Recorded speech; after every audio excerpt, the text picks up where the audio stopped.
Doctor Baba Saheb Ambedkar open university.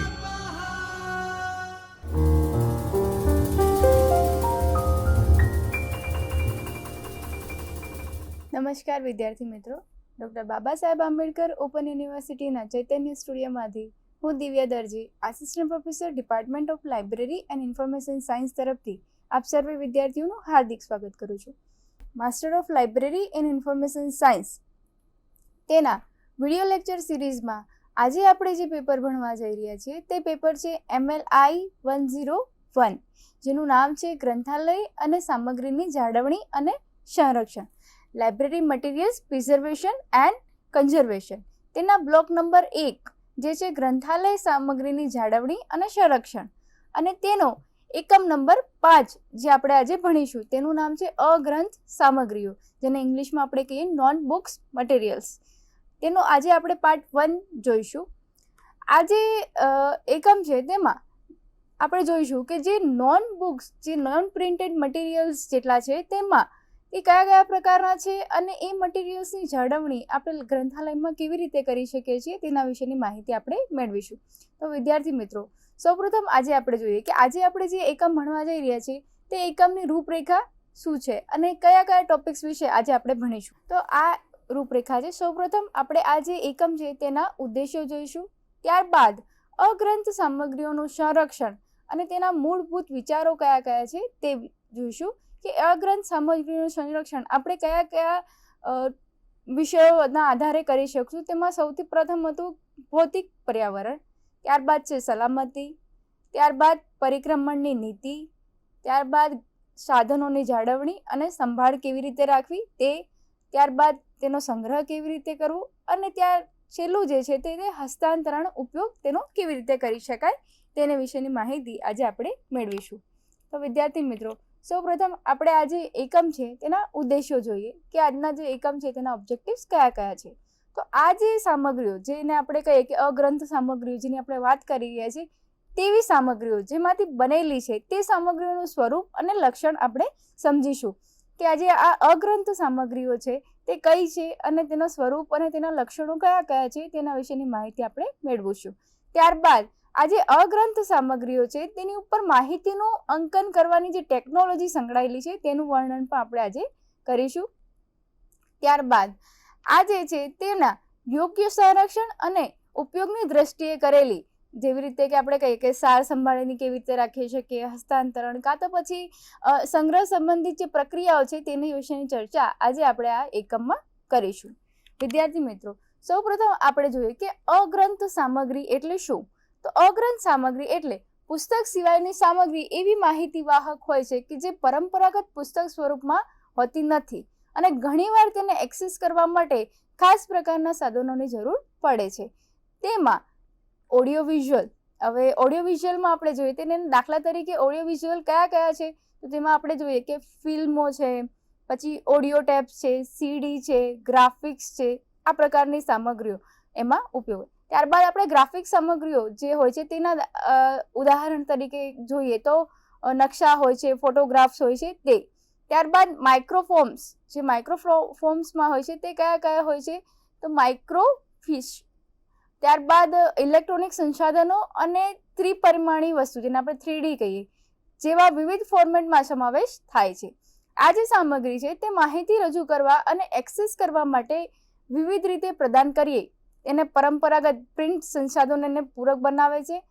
અને આજનો જે નવયુગ છે તેમાં આ સદીમાં આપણે જોઈએ તો જેમાં માહિતી ઘણી મહત્વની ભૂમિકા ભજવે છે. આપણા સમાજના વિકાસમાં માહિતીનો પ્રભાવ પ્રત્યેક દિવસે ને દિવસે ઊંડાણ અને વ્યાપ બંનેમાં વૃદ્ધિ પામતો રહે છે. આજના જે ગ્રંથાલયો છે તેમાં પણ કાગળના માધ્યમ ઉપરાંત વૈવિધ્યપૂર્ણ સામગ્રીઓ સ્થિરપણે વૃદ્ધિ પામતું રહ્યું છે. વિદ્યાર્થી મિત્રો, આપણે જોયું કે ઘણી બધી લાઇબ્રેરીઝમાં એવું હોય છે કે બુક્સની સાથે સાથે સીડીઝ પણ હોય છે, તેમાં બીજા બધા ઇલેક્ટ્રોનિક સાધનોથી પણ એ જે ડોક્યુમેન્ટેશન હોય છે તેની જાળવણી કરવામાં આવેલી હોય છે. હવે એ જે અગ્રંથ સામગ્રીઓ છે તેનું સંરક્ષણ અને તેની મૂળભૂત વિચારણાઓ કઈ કઈ છે તેના વિશે માહિતી મેળવીએ. તો સૌપ્રથમ આપણે જોઈએ કે ભૌતિક પર્યાવરણો જે ભૌતિક પર્યાવરણો છે તે ભૌતિક પર્યાવરણો કયા કયા છે અને એનાથી શું શું અસર થઈ શકે છે તેના વિશે માહિતી મેળવીએ. તો જે અગ્રંથ સામગ્રીઓ જે છે તેમનું સંરક્ષણ કરતા સમયે પર્યાવરણને નિયંત્રિત રાખવું તે અત્યંત મહત્વપૂર્ણ છે, જેમાં સ્થિર અને ઠંડુ તાપમાન, મધ્યમ ભેજ અને મર્યાદિત પ્રકાશ જેવી પરિસ્થિતિઓનું નિર્માણ કરવાની જરૂર પડે છે.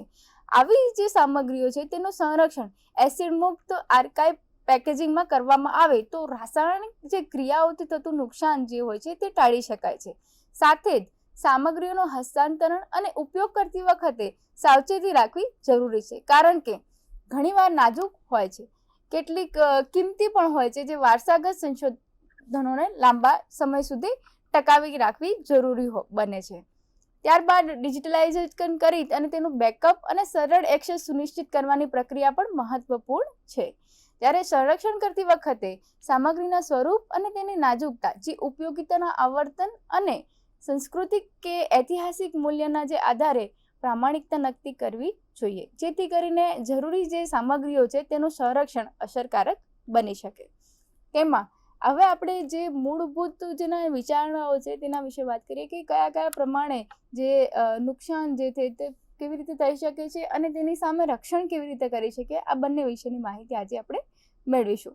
તો સૌપ્રથમ આપણે જોઈએ કે ભૌતિક પર્યાવરણ, જેને ફિઝિકલ એન્વાયરમેન્ટ આપણે કહીએ, તો જે ફિઝિકલ એન્વાયરમેન્ટ છે તેમાં કયા કયા વિષયોનો સમાવેશ થાય છે કે તેમાં સૌપ્રથમ છે તાપમાન.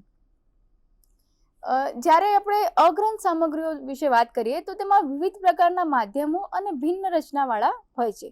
ત્યારે સૌ માટે એક સમાન તાપમાન સૂચિત કરવું એ શક્ય બનતું નથી, કારણ કે દરેક સામગ્રી પર તાપમાનની અસર અલગ અલગ હોય છે. ઉદાહરણ તરીકે આપણે લઈએ કે વિડીયો ટેપ્સ અને કેસેટ્સ માટે લગભગ 70 ફેરનહીટ અને ચુંબકીય જે ટેપ્સ જે છે તેમાં 65 ફેરનહીટથી 68 ફેરનહીટ, ફ્લોપી ડિસ્કમાં 30થી 125 ફેરનહીટ વચ્ચેનું તાપમાન જે હોય છે તે યોગ્ય માનવામાં આવે છે.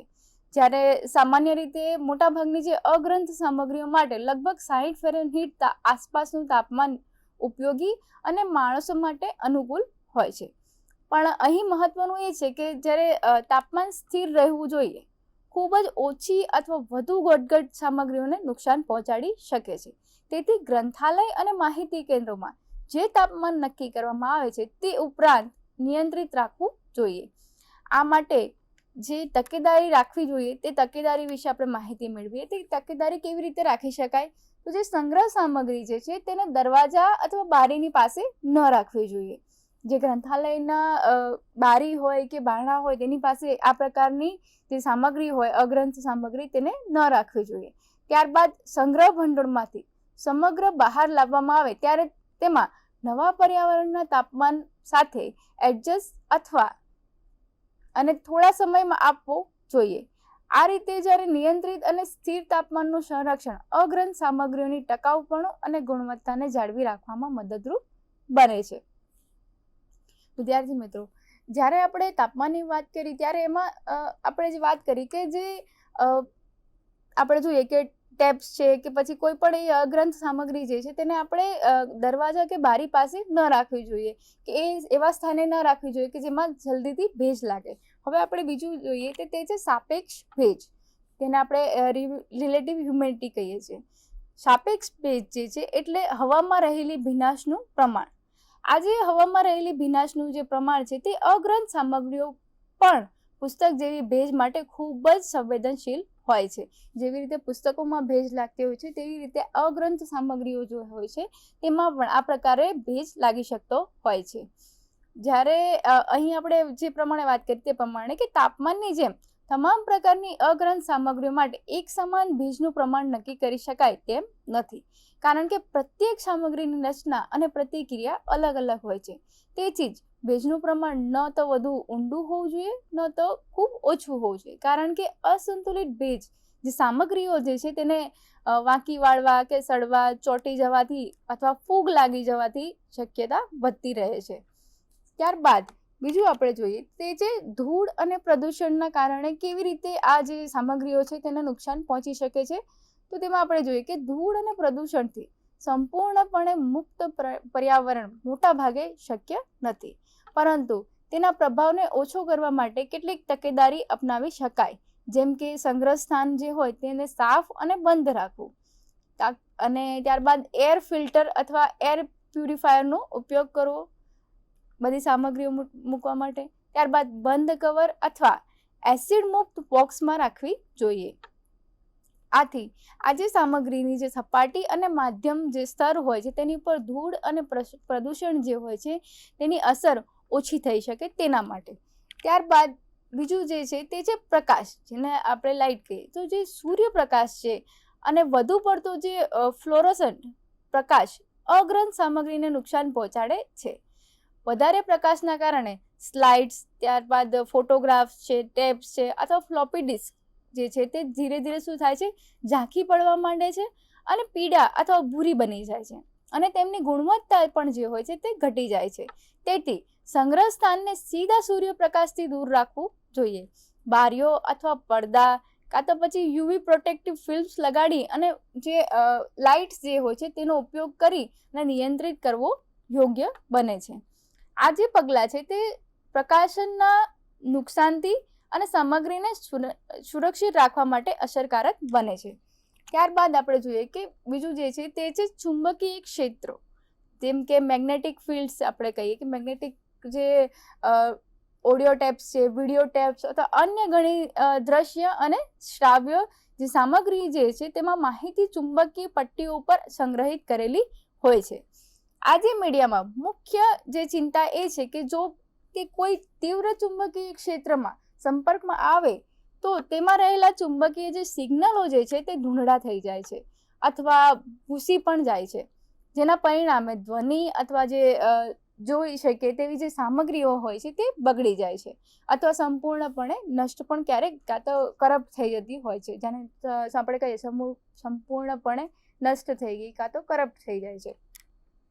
આ માટે જે અગ્રંથ સામગ્રીઓ હંમેશા એવા સંગ્રહ સ્થાને રાખવી જોઈએ કે જ્યાં કોઈ પણ પ્રકારની શક્તિશાળી જેમ કે ચુંબકીય, ઇલેક્ટ્રોનિક મોટર્સ, ટ્રાન્સફોર્મર અથવા લો ચુંબક ઉપકરણો ન હોય તેવી જગ્યા પર રાખવા જોઈએ.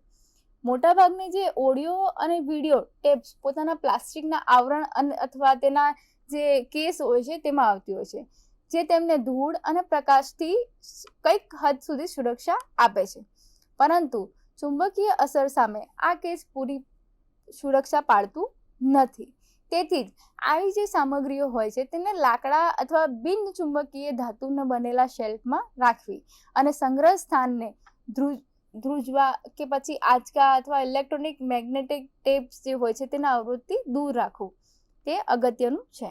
આ રીતે જે ચુંબકીય સામગ્રીની ગુણવત્તા અને આયુષ્ય બંને સુનિશ્ચિત રહે છે. વિદ્યાર્થી મિત્રો, જ્યારે આપણે વાત કરીએ કે સીડી હોય, ટેપ્સ હોય, આ પ્રકારના જે ચુંબકીય ટેપ્સવાળા જે આપણી પાસે અગ્રંથ સામગ્રીઓ હોય તેને આપણે કેવી જગ્યા પર રાખવા જોઈએ, તો તેને આપણે જે લાકડાના શેલ્ફ હોય તેમાં રાખી શકાય. હવે આપણે આગળ જોઈએ કે તેમાં ભૌતિક પર્યાવરણ સિવાય બીજા કયા કયા જે છે તે મૂળભૂત આધારો છે. તેમાં બીજું જે છે તે છે સલામતી છે કે સિક્યોરિટી. આ જે સામગ્રીઓ છે તેની સિક્યોરિટી કેવી રીતે રાખી શકાય કે તેને સલામત કેવી રીતે રાખી શકાય તેના વિશે માહિતી મેળવી હતી. તો સુરક્ષા અને જાળવણીના પગલાંની રચનાથી કુદરતી ધોવાણની સામે જે સામગ્રીનું ધોવાણ કરવામાં આવે છે તે પણ માનવીય સમસ્યા જેવી કે તોડફોડ છે, ચોરી છે, તેની સામેની સલામતી જે છે તેના ઉપર ધ્યાન કેન્દ્રિત કરે છે.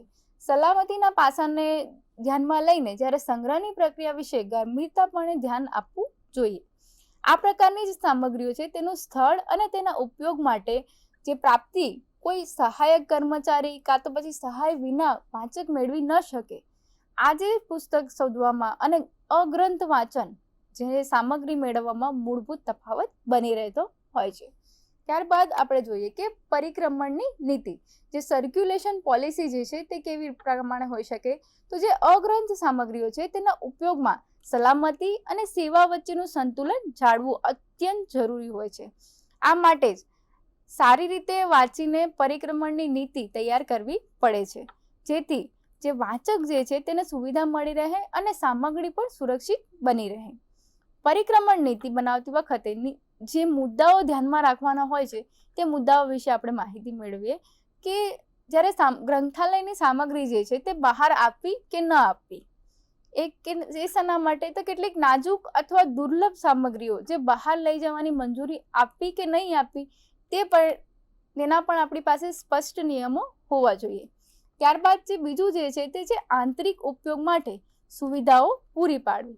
જેમ કે આપણે કહીએ કે ગ્રંથાલયની અંદર અગ્રંથ સામગ્રીનો ઉપયોગ કરવા માટે જરૂરી સાધનો અને જગ્યાનો સુવિધા ઉપલબ્ધ છે કે નહીં તે પણ સુનિશ્ચિત કરવું જરૂરી છે. ત્યારબાદ ત્રીજું જે છે તે છે ઉપયોગના સમયની નિર્ધારણા, કે જે સંસાધન છે કે જે વસ્તુ છે તેનો ઉપયોગ કરવા માટેની એક સમયની નિર્ધારણા કરવી જોઈએ. જેમ કે સામગ્રી જે છે તેને મેળવવા અને ઉપયોગ કરવા માટે કોઈ ચોક્કસ સમય અથવા કલાક નક્કી કરવા જોઈએ. ત્યારબાદ ચોથું જે છે તે છે આંતરિક અને બાહ્ય ઉપયોગ માટે સામગ્રીનું વર્ગીકરણ, કે કઈ સામગ્રી માત્ર ગ્રંથાલયની અંદર જ ઉપયોગ થઈ શકે અને કઈ સામગ્રી બહાર લઈ શકાય તેને ઓળખવું. ત્યારબાદ જે છે તે છે કે નિરીક્ષણ માટે કર્મચારીઓની ઉપલબ્ધતા.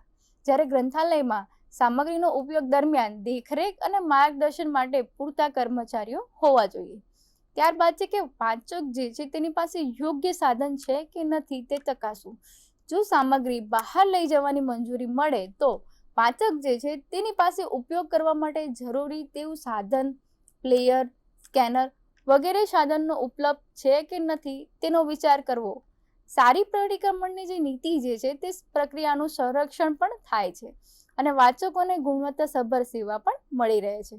અંતે આપણે જોઈએ કે ગ્રંથાલય જે છે તેનો મુખ્ય હેતુ વાચકોને આવશ્યક માહિતીથી સરળતાથી અને સુનિશ્ચિત રીતે પૂરી પાડવાનો હોય છે.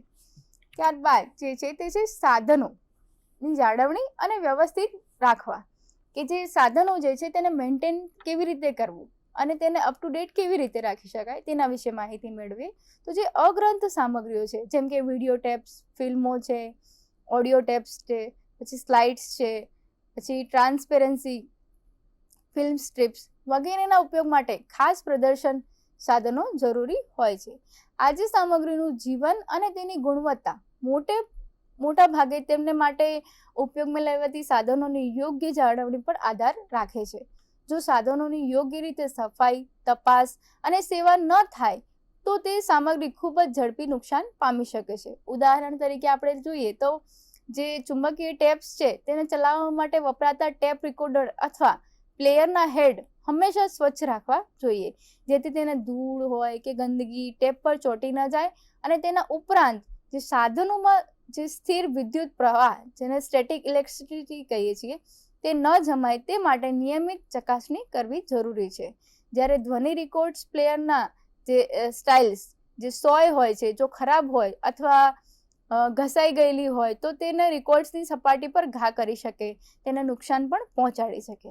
અર્થાત જે સાધનો જે છે તેનો યોગ્ય જાળવણી અને નિયમિત ચકાસણી અને જે સાફ સફાઈ છે તે ગ્રંથાલય દ્વારા અગ્રંથ સામગ્રીની ગુણવત્તા અને ટકાઉપણું અને જેની જે ઉપયોગ લાયકતા છે તેને લાંબા સમય સુધી જાળવી રાખવી જરૂરી બનતી હોય છે.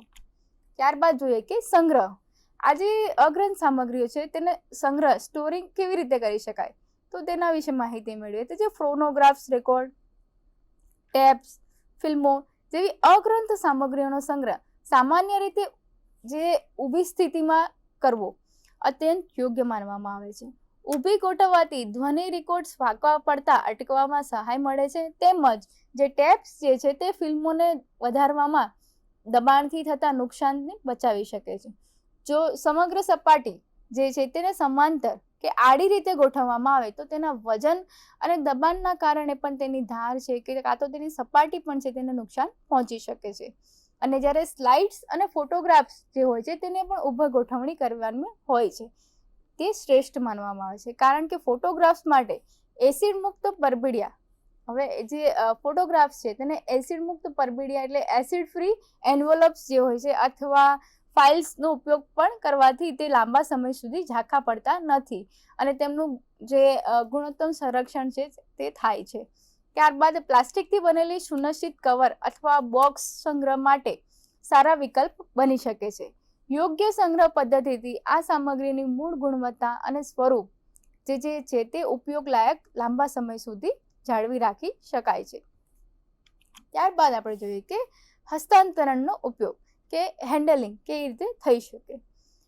આ જે અગ્રંથ સામગ્રીઓ વિશે આપણે માહિતી મેળવીએ છીએ તેવી જે અગ્રંથ સામગ્રીઓ છે તે ખૂબ જ કિંમતી અને નાજુક સ્વરૂપ ધરાવતી હોવાથી તેમાં જે વ્યવસ્થા અને હસ્તાંતરણ અત્યંત જ સંભાળપૂર્વક થવું આવશ્યક છે. આ જે સામગ્રીઓ છે તેને હવાલે કરવા માટે ઉપયોગમાં લેવા માટે જે ગ્રંથપાલ જે છે તેમજ ઉપભોક્તા મીન્સ કે વાચક, જેને આપણે લાઇબ્રેરીના વાચક જે હોય છે તેની વાત થાય તો બંનેની જવાબદારી હોય છે. જ્યારે ઉપભોક્તાએ આ પ્રકારની જે સામગ્રીઓ છે તે કેવી રીતે પકડી, ચલાવવી, ઉપયોગ કરવી અને તેના યોગ્ય માર્ગદર્શન મેળવવું જોઈએ, જે ગ્રંથપાલ દ્વારા સ્પષ્ટ અને યોગ્ય રીતે આપવામાં આવે. યોગ્ય જે હસ્તાંતરણની જાણકારી અને સાવચેતીના પાલનથી જે સામગ્રી જે છે તેને નુકસાન થતું અટકી શકાય છે અને તેનો લાંબા ગાળે જે અસરકારક ઉપયોગ શક્ય બની શકે છે. તો વિદ્યાર્થી મિત્રો, આજે આપણે જે એકમ ભણ્યા તે એકમ પાર્ટ 1ના આજે આપણે જે અગ્રંથ સામગ્રીઓ છે તેને અસર કરતા જે મૂળભૂત પરિબળો જે છે તેના વિશે માહિતી મેળવી. તે પરિબળોથી કેવી રીતે નુકસાન પહોંચી શકે છે અને જ્યારે આપણે અગ્રંથ સામગ્રીઓ એટલે કે માહિતીના એવા માધ્યમો જે પરંપરાગત રીતે પુસ્તક ફોર્મેટમાં નથી પરંતુ આજના ગ્રંથાલય અને માહિતી વિજ્ઞાન વ્યવસ્થાપનમાં અત્યંત મહત્વપૂર્ણ સ્થાન ધરાવે છે. આ જે સામગ્રીઓ જેમ કે ઓડિયો, વિડીયો, માઇક્રોફોર્મ્સ, ત્યારબાદ ફોટોગ્રાફ્સ, નકશા છે, સ્લાઇડ્સ છે, ઇલેક્ટ્રોનિક મીડિયા વગેરેનો સમાવેશ એમાં થયો અને જ્યારથી માહિતીનો સ્વરૂપ અને ઉપયોગ વૈવિધ્યસભર બન્યો છે ત્યારથી જ આ જે સામગ્રીઓ છે તેનો યોગ્ય સાચવવાની જરૂરિયાત બહુ અગત્યની બની ગઈ છે. આ જે અગ્રંથ સામગ્રીઓ છે તેમાં સંરક્ષણ માત્ર પૂરતું નથી પરંતુ અનુકૂળ પર્યાવરણ, નિયંત્રિત તાપમાન, ભેજ, પ્રકાશથી સુરક્ષા, ત્યારબાદ ચુંબકીય ક્ષેત્રોથી બચાવ, યોગ્ય હેન્ડલિંગ અને ઉપયોગની જે જાળવણી જેવી કે સુવ્યવસ્થિત પ્રક્રિયા જરૂરી છે. તેની સાથે જ સલામતીની વ્યવસ્થા, યોગ્ય પરિક્રમણ નીતિ અને સાધનોની નિયમિત જાળવણી પણ જરૂરી બને જ છે. અને જે ગ્રંથપાલો છે તેનો મુખ્ય હેતુ પણ માત્ર સામગ્રી જે છે તેને રાખવાનો નથી પરંતુ તે જે સામગ્રી છે તેને દીર્ઘકાળ સુધી ઉપયોગ લાયક રાખી શકીએ અને વાચકો સુધી સુગમ્ય રીતે પહોંચાડવાનો પણ હોય છે. જો સંરક્ષણ અને વ્યવસ્થાપન યોગ્ય રીતે થાય તો આ જે અગ્રંથ સામગ્રીઓ છે તેનો ન માત્ર માહિતી સંસાધનોને સમૃદ્ધ બનાવવું છે પરંતુ આ જે અગ્રંથ સામગ્રીઓ છે તે જ્ઞાન, સંશોધન અને શિક્ષણની જે ગુણવત્તા છે તેને પણ વધારવામાં સહાયક બને છે. આ રીતે જ્યારે અગ્રંથ સામગ્રીઓનું જે સંરક્ષણ, ગ્રંથાલય સેવા અને માહિતી વ્યવસ્થાપનની આધુનિક અને જવાબદારીપૂર્ણ પદ્ધતિનું અગત્યનું અંગ બનતું હોય છે. તો વિદ્યાર્થી મિત્રો, પાર્ટ 1 અહીંયા પૂર્ણ થાય છે. હવે પછી નવા વિડીયો લેક્ચરમાં મળીશું. તેમાં આપણે આ યુનિટનો પાર્ટ 2 જોઈશું, જેમાં આપણે જે ગ્રંથાલયની જે અગ્રંથ સામગ્રીઓ જે છે તેના વિશે માહિતી મેળવીશું કે તેમાં જે અલગ અલગ પ્રકારની જે અગ્રંથ સામગ્રીઓ છે તેના વિશે માહિતી મેળવી અને તેમાં કેવી રીતે તેની જાળવણી કરી શકાય અને કેવી રીતે તેને વધારી શકાય તેના વિશેની માહિતી આપણે મેળવીશું. ત્યાર સુધી આભાર.